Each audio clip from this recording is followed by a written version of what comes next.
তো অনেকদিন পর যেহেতু আব্বা আম্মা গ্রাম থেকে শহরে এসেছিল, তাই আমরা ভেবেছিলাম তাদেরকে নিয়ে ঘুরতে যাব।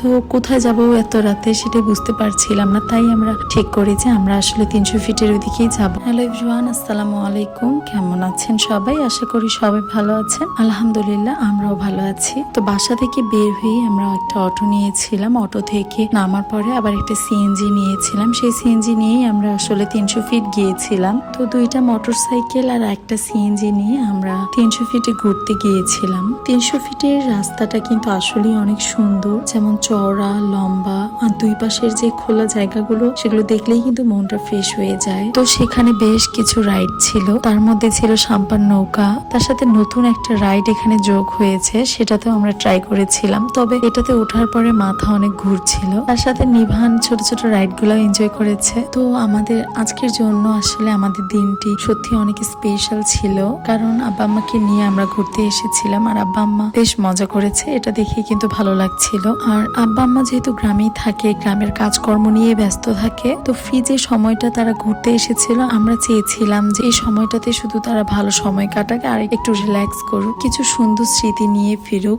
ঘোরাঘুরির মাঝেই আমরা দেখলাম যে কিছু ছেলে বক্সিং খেলছে আর সবাই মিলে মজা করে কে কত স্কোর করতে পারে সেটা হিসাব করছিল। তো আমাদের সাথে যারা যারা ছিল ভাইয়ারা, তো সবাই সেটাই করছিল, মজা করে দেখছিল আসলে কে কত স্কোর করতে পারে। একদম ফ্রেন্ডলি একটা কম্পিটিশন হচ্ছিল, কিন্তু সেখানে কেউ জোরে পাঞ্চ দিচ্ছিল, আবার কেউ হেসে হেসে চেষ্টা করছিল নিজের বেস্টটা দিতে। তো আমরা চারপাশে দাঁড়িয়ে শুধু মজাই দেখছিলাম। তো মেলাতে গেলে বা এরকম জায়গাতে গেলে কিন্তু ছোটখাটো একটা ফেস্টিভ্যাল ভাইব পাওয়া যায়। তো এখানে যেতে আমাদের খুবই ভালো লাগে। তাছাড়াও আমরা সেখানে বেলুন শুটার গেমটাও কিন্তু খেলেছিলাম।